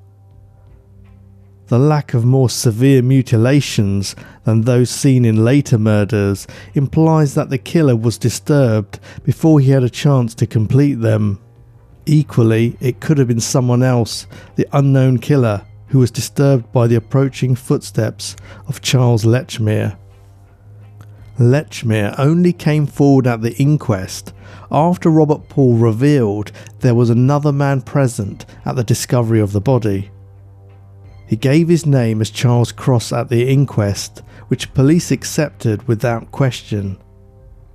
He may have provided this name because his late stepfather, Thomas Cross, was a police constable, which he may have felt gave him credibility. The deception over his name went unnoticed until some eagle-eyed modern researchers spotted this inconsistency in the census records, but it's important to remember that it was quite common at the time for people to go by different names. Charles Lechmere was born on 5th of October 1849, making him 39 at the time of the murders. He had been working at Pickford's at Broad Street Station for many years. He never knew his real father and had two stepfathers, presumably not at the same time. He married in 1870 and had 12 children. It would have taken him just 7 or 8 minutes to walk to Bucks Row from his home, but this isn't enough reason to suspect him, as all the murders were committed within a half-a-mile area, so anyone living in the vicinity could have passed the murder sites on a daily basis.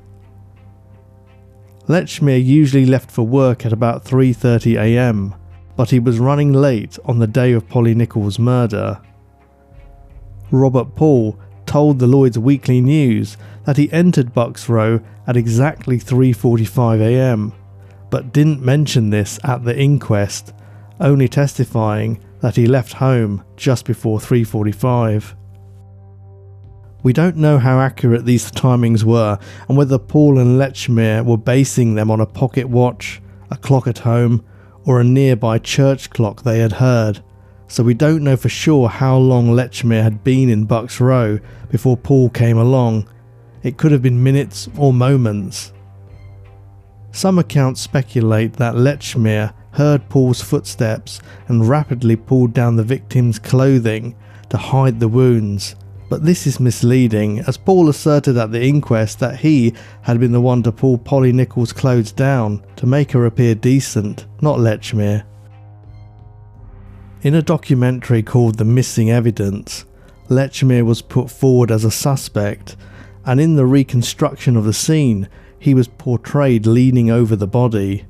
This has been distorted, and according to original source material from the time, he was actually standing in the middle of the road when Robert Paul appeared. This documentary has been criticised by students of the case and by Steve Blomer, an expert on the Polly Nichols murder. Blomer has written an extremely detailed book called Inside Bucks Row, which at 575 pages long serves to remind us that the case is incredibly complex, and an in-depth discussion of each crime scene could easily fill an entire volume alone. It is repeatedly questioned why neither Paul nor Lechmere saw any blood on Polly Nichols, and were unsure if she was even alive or dead. Forensic physician Dr. Payne James has asserted that if the victim was asphyxiated first before the carotid artery was cut, this would lower the blood pressure and cause blood to leak out gradually rather than spurt. This would not only have made it harder for the carman to see any blood in the dark, but the killer's clothing might have been reasonably free of bloodstains too. It is opined that there were no easy escape routes from Bucks Row, which might have led Lechmere to pretend to have stumbled on the body, rather than attempt to get away before Robert Paul approached. A brief examination of a map of the area proves this false.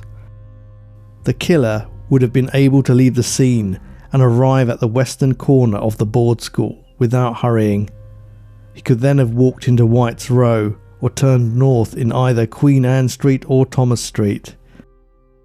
He could have doubled back down Winthrop Street, passing night watchman Alfred Mulshaw, although Mulshaw said he didn't see anyone. Alternatively, the killer could have walked to the end of the board school, then turned into Whitechapel Road, via Woods Building or Court Street. This could have been done in under a minute, easily removing the killer from the scene before Paul reached the position of the body. Charles Lechmere died in 1920, aged 71.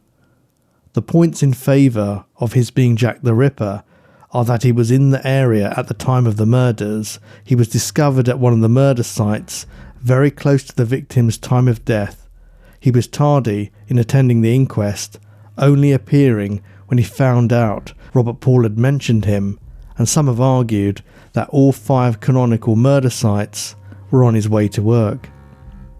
It is a questionable decision that he gave a different name at the inquest, but he gave the correct address, so he may not have had any sinister intent. It's curious that Robert Paul and Charles Lechmere had, as far as we know, never met prior to the night of the murder. They left for work at a very similar time, and it might have been sensible for them to travel together for protection in such an unsafe area. But we have no idea how long Paul had been working for his employer, or whether he had recently changed his shift patterns, which could explain it. This is one of those little oddities to which we are unlikely to find an answer. Lechmere started work at 4 a.m, which would not have fitted with the timing of Annie Chapman's murder, as she was killed at approximately 5:30 a.m. Liz Stride and Catherine Eddowes died at 12:45 a.m. and 1:45 a.m. respectively, but one would wonder, when Lechmere had a chance to sleep, if he walked about all night looking for victims, or keeping an eye on the nearest church clock to ensure he got to work on time. Mary Jane Kelly's time of death is disputed, but in all likelihood it was around 4 a.m, when Lechmere would have been due at work. It also seems strange that someone would choose to commit a murder en route to their job, risking turning up in disarray and sporting bloodstains. Some would argue that as a carman he may have transported meat and would thus have had an explanation for any visible blood, but this remains supposition in the absence of firm evidence. For all we know, he could have transported fruit and vegetables. From our modern insight into the minds of serial killers, we can contemplate that Jack the Ripper would have wanted to mentally relive the murder and luxuriate in his memories of the brutality. So to immediately be forced to spend the rest of the day doing something as mundane as carrying items around London in a horse and cart would have been frustrating beyond measure. As with many suspects, the evidence against Charles Lechmere is purely circumstantial. He was never considered a suspect by the police at the time and has only become a popular candidate in recent years, with a surge in interest sparked by the Missing Evidence documentary. But the fact that he was indisputably at one of the crime scenes close to the victim's time of death means that we cannot dismiss him. He remains an interesting character who will no doubt continue to be listed as a suspect for many years to come. Jacob Levy. Jacob Levy is another suspect who has become more popular in recent years. He was a butcher and had 9 children with his wife Sarah. His first brush with the law was in April 1886, when he was convicted along with another man for receiving 14 pounds of beef stolen from the butcher's shop next door, owned by Hyam Sampson, for which he was sentenced to 1 year's hard labour. About a month later, he was certified insane and transferred to Essex County Asylum, as he was hearing strange noises and was thought to be suicidal. There was also a history of insanity in his family. Levy was discharged as cured in January 1887. At the time of the murders, he lived with his family at 36 Middlesex Street, a predominantly Jewish neighbourhood very close to Goulston Street, where the scrap of Catherine Eddowes' apron and the cryptic graffito were found. He was admitted to an asylum again in August 1890, with the reason given as mania. His wife complained that he had nearly ruined their business and that he didn't sleep at night and wandered around aimlessly for hours. Levy's mother had died in 1888, so this tragic event could have triggered a descent into madness. Levy died in the asylum on 29th of July 1891 from syphilis, contracted through visiting prostitutes. This is one reason why some criminologists consider him a strong suspect, with revenge as a possible motive. He had lived in the heart of Ripper territory since birth and knew the area well. He was 32 at the time of the murders, 5'3" tall and weighed 9 stones.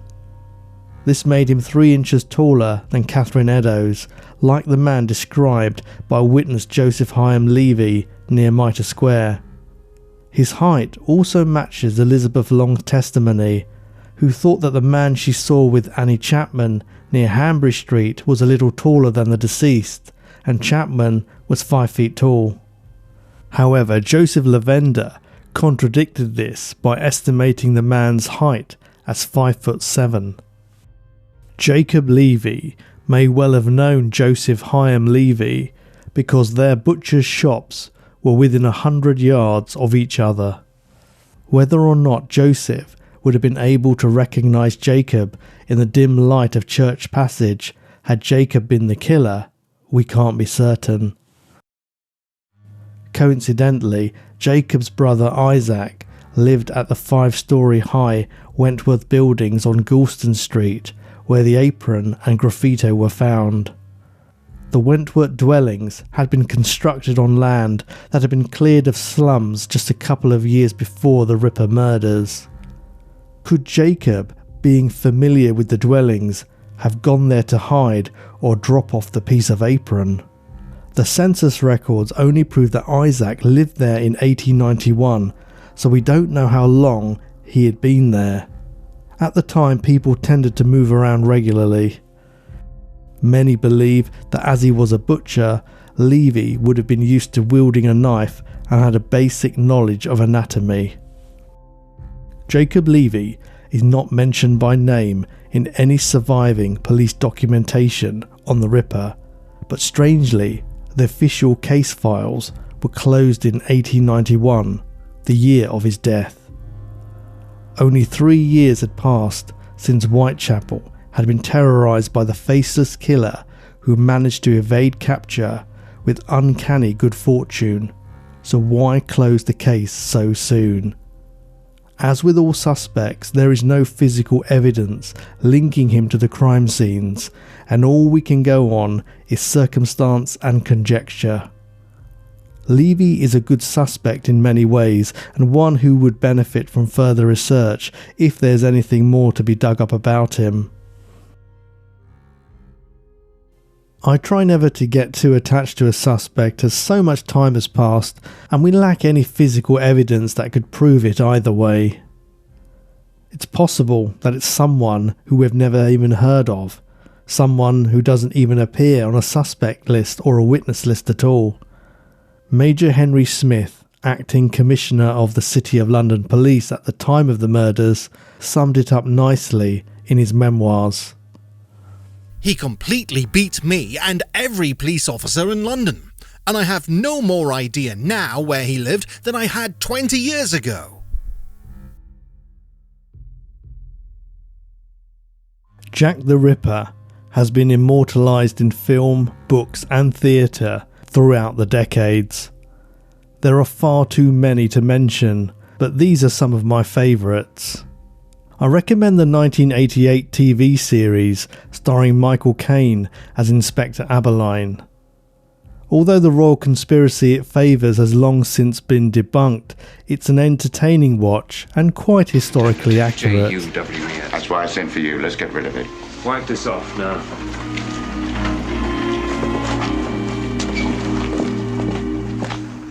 You wanted me, Commissioner? Yes, Abberline. We found this. It's part of the dead woman's apron. Which one? The second one, Mitre Square. Excuse me, sir. What the bloody hell do you think you're doing? I was told to, sir. My orders, Abberline. It's anti-Semitic filth. The Jews are the men that will not be blamed for nothing. This area's teeming with immigrants. A lot of them are Jewish and they're not popular. One word about it being a Jew, we'll have lynch mobs on the streets. It's happened before. Wipe it off. If he's a Jew, why draw attention to it? To make us think he's a Jew. Put us off the scent. Haven't you got a brain? George, write this down. And you too, Constable, and get the spelling right. J-U-W-E-S. It may be important. How? You tell me, Chief Super. From Hell, the 2001 film starring Johnny Depp and Heather Graham portrays the inhabitants of the East End as unrealistically glamorous and with more teeth than they really had, and continues to peddle the idea of royal involvement. I won't go into that theory here, so if you haven't heard of it, please feel free to check it out for yourself. But I'm pretty sure a royal coach wouldn't have gone unnoticed, splashing through the narrow, muddy alleyways of Whitechapel. Arthur Tabram was raped, tortured and killed. That's cruel. I've seen that sort of cruelty in the East End before. This is methodical. Butchery is irrational, yet meticulous and deliberate. Altogether a different breed of killer. As soon as possible, I'd like to know what he took. What? What do you mean, what he took? Didn't you notice? What? He's taken at least one of her organs. Oh, no. Going back in time to 1944, The Lodger, starring legends of film Merle Oberon and George Sanders, imagines a respectable, well-spoken man in a dark coat, carrying a suspicious-looking bag, lodging in a 19th century family's home. When horrific murders begin to take place nearby, the family becomes suspicious, but much more slowly than the audience does. Mr. Slade, you haven't yet met my niece, Kitty Langley. How do you do? The woman subtle of heart. Now, you must admit she really is rather charming. Are you coming to the theatre too? I have a pass here if you can use it. No, I'm afraid I have work that I must do. Then you won't be in to dinner, sir? No, I may be out late, quite late. Till the early hours of the morning. I warned you of my irregular habits. You have been out rather late once or twice. Didn't I hear you 2 nights ago? It was past 1 in the morning, I think. What do you do out so late? You hardly ever go out in the day, do you, sir? I enjoy the streets at night. When they're empty. You mean you just walk about? Sometimes. Sometimes I go down to the Thames. Finally, 1979 movie Time After Time is well worth a watch, starring David Warner and a youthful-looking Malcolm McDowell. Horror meets science fiction when the Ripper steals H.G. Wells's time machine to escape justice in his own time. Be somewhat more dangerous, for he is pursuing Jack the Ripper, a villain who has eluded his fate by escaping into time. 90 years ago, I was a freak. Today, I'm an amateur. I'm obliged to take you back to face the consequences of your acts. You take me back. How do you propose to do that? By force? Be reasonable, John. We don't belong here. The PC and Xbox game Sherlock Holmes vs. Jack the Ripper is an atmospheric, immersive foray into the world of Victorian London, and the writers of the game picked a favourite suspect, revealed at the end. I won't give away the secret, you'll have to play it to find out, but it is one of the suspects I've covered here. Will there ever be an end to the appearances of the Whitechapel fiend in literature, media and film? I doubt it. The case is well over a century old, but it shows no sign of disappearing into the shadows the way Jack the Ripper did. Just like many unsolved mysteries, the human mind refuses to let it go, always wondering, always hoping that one day there'll be an answer. We're fascinated by the enigma of it, the sheer impossibility of the killer's escapes from right under the noses of police and passers-by. Every year it seems a new story emerges. Someone finds a letter in their attic or a great-grandfather's artifact, and each one believes wholeheartedly that their relative was the Ripper or knew him. Unlike the suspects and even the murderer himself, interest in the case will never die. Controversially, a shawl was acquired by a Ripper enthusiast in 2007, purportedly found next to Catherine Eddowes' body. It was tested in a lab, and the results showed that mitochondrial DNA matched a descendant of Eddowes, confirming the item of clothing really had belonged to her. Shockingly, DNA obtained from a semen stain on the shawl was also said to match a descendant of Aaron Kosminski. This might sound like it's all neatly wrapped up, but the provenance of the shawl has been questioned, and the garment has been dated to more than one different time period and could have come from anywhere in Europe. According to historians, there's no proper evidence or documentation linking the shawl to Eddowes, and it didn't appear in the police inventory of the clothes found on her when she died. Scientists have explained that mitochondrial DNA can only exclude a suspect and could potentially have come from many other people. It's worth noting that this isn't the first time a forensic test on a supposed Ripper artifact has been attempted. US crime author Patricia Cornwell asked scientists to look for DNA in samples taken from the letters purportedly sent by the killer. Based on the findings, she argued that painter Walter Sickert was guilty. Another analysis of the same letters found that the murderer could have been a woman. All this tells us is that the case remains well and truly open. Something about the unholy reign of the most infamous murderer in history still sends a shiver down our spines as we draw our blankets tighter around us, safe indoors as autumn and winter arrive to cut short the days and lengthen the nights. we continue to imagine fog and street lamps, Gladstone bags and black flapping cloaks, images which persist even though we know the difference between fact and fiction. But no matter how compelling the idea of this unnamed, unknown murderer might be, we must never forget that the story belongs to the victims, the women who were just trying to navigate their stark and dreary existence, making money any way they could to get a bed for the night. Those who had no choice but to put their trust in the men willing to pay for their bodies. Those who might even have recognised and greeted a familiar face with a smile, ushering him into a dark corner before realising they had made a terrible mistake. These are the ones we should remember. The Canonical Five: Mary Ann Nichols, known as Polly, Annie Chapman, Elizabeth Stride, Catherine Eddowes, and Mary Jane Kelly, as well as those who came before and after. These are the ones this story is truly about.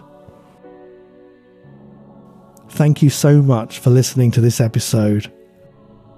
We've reached the end of our journey through the East End of London in 1888, and what a journey it was. Gruelling, frustrating, fascinating and heartbreaking. This case will certainly be with us for another whole century and more. You about finished in there yet, sir? I need to lock up the records office for the night. Oh, it's you! Yes, hello George, it's been a long time, hasn't it? I remember I first came here almost 30 years ago and read a book about Jack the Ripper.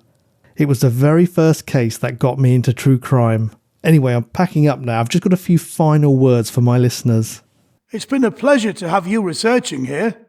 I'll go and wait for you out the front. Ready to lock the doors.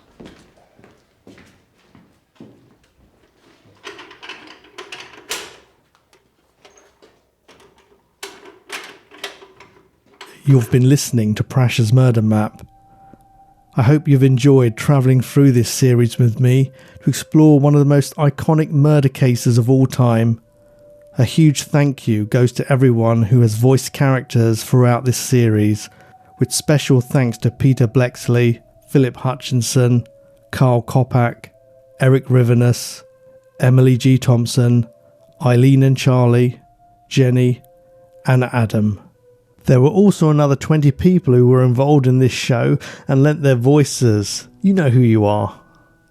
You've all helped to make this series possible and have brought it to life in a way that exceeds anything I could have envisioned.